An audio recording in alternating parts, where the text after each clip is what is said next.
Salut à tous, c'est Kangen Sugilu. On va faire une mise à jour de la prime OCLE des différentes séries Écarlate et Violet et également du coup la dernière série de Méga Évolution du tout nouveau bloc. Alors l'idée, hein, le principe de ce calcul-là, c'est de regarder la valeur moyenne contenue ici vous allez retrouver dans cette colonne-là. C'est-à-dire, en gros, la valeur, l'espérance de valeur des cartes que vous pouvez obtenir dans un booster et le prix minimum du booster scellé que l'on trouve sur le marché secondaire. Et puis d'essayer de comparer dans quelle mesure le prix du booster scellé est cher par rapport à la valeur moyenne contenue des cartes dans le booster. Et du coup, on va comparer ça en termes de pourcentage, quel est le pourcentage de valeur que l'on perd en moyenne si on ouvre un booster scellé, et également en termes de différence de prix, c'est-à-dire combien d'argent je perds si j'ouvre un booster scellé. Et bon, on va passer un peu ça en revue. C'est parti, on descend. Donc on commence sur Méga Évolution. Du coup, on a une valeur moyenne contenue à 3,66 pour un prix du booster scellé à 7,22 sur le marché secondaire. Alors bon, on en trouve encore sans problème à 6 euros des boosters à Méga Évolution. Donc le marché secondaire, pour l'instant, c'est pas forcément très pertinent. Mais on est en gros sur 50% de valeur perdue, ce qui est quand même pas mal, et 3,56 €. Alors si on regarde quels sont du coup les boosters les plus intéressants, on va retrouver Foudre Noire Flamme Blanche avec des prix au scellé assez bas de 6,17 et 6,46 qu'on retrouve dans les tripacks, et c'est en plus sans prendre en compte la valeur de la carte promo, donc c'est moins que ça. Avec du coup une valeur en moyenne contenue qui est super intéressante de 4,26 et 4,09. On n'a que 34% de perte de valeur sur l'ouverture d'un paquet trouvé dans les tripacks sur le marché secondaire, et 2,20 € et 2,08 € de perdu. Alors attention, ces prix ne prennent pas en compte les frais de port à chaque fois, hein, c'est vraiment juste le prix sans les frais de port.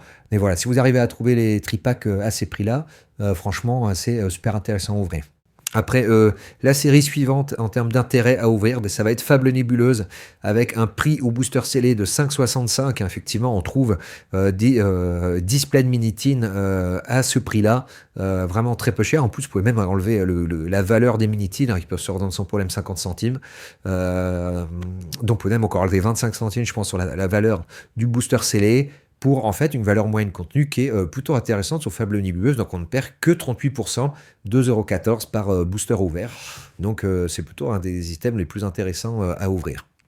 Alors après on continue, on va trouver sans trop de surprise Rivalité Destinée, qui est très intéressant. Alors on commence à avoir un prix du booster scellé assez élevé, qu'on va trouver du coup dans la case de Blister à 7,50, mais par contre une valeur moyenne de contenu très élevée à 4,28 sur Rivalité Destinée, et donc là on est à 43% et 3,22 €.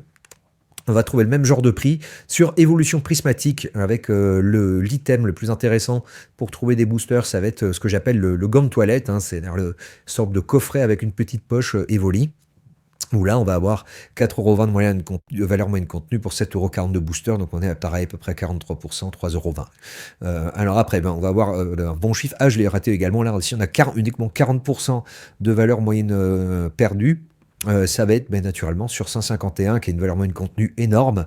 Par contre, un prix au booster scellé de 11,66 qu'on va trouver dans l'UPCO florissante. Et par contre, on perd 4,68 € par booster. C'est un peu comme si, en fait, les boosters 151 étaient des boosters compte double en pratique, hein, puisqu'on va trouver quasiment le double en valeur moyenne contenu des autres boosters, et également pas loin du double de la valeur scellée des autres boosters. Et donc on trouve à peu près entre des chiffres qui sont cohérents en les comptant comme des boosters doubles. Et après, ça va commencer à se dégrader. Aventure Ensemble et Étincelle déferlante, on est à 49%, avec Aventure Ensemble à un prix du booster très bas à 5,53, mais une valeur moyenne contenu qui a beaucoup baissé, qui est déjà tombée à 2,84. Sur Étincelle déferlante, on a une valeur moyenne contenu beaucoup plus élevée, mais un prix du booster aussi plus cher, qu'on trouvera à chaque fois dans les displays.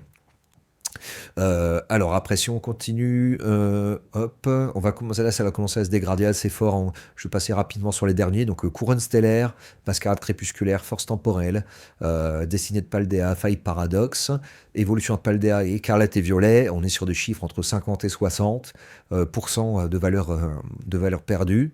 Donc là, on est quand même clairement sur des choses qui sont beaucoup moins intéressantes à ouvrir si vous voulez les acheter sur le marché secondaire.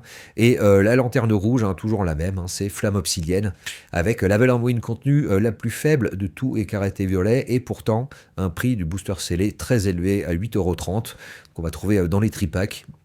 Donc voilà, clairement, Flamme Obsidienne, ça n'a aucun intérêt d'acheter ça sur le marché secondaire pour l'ouvrir.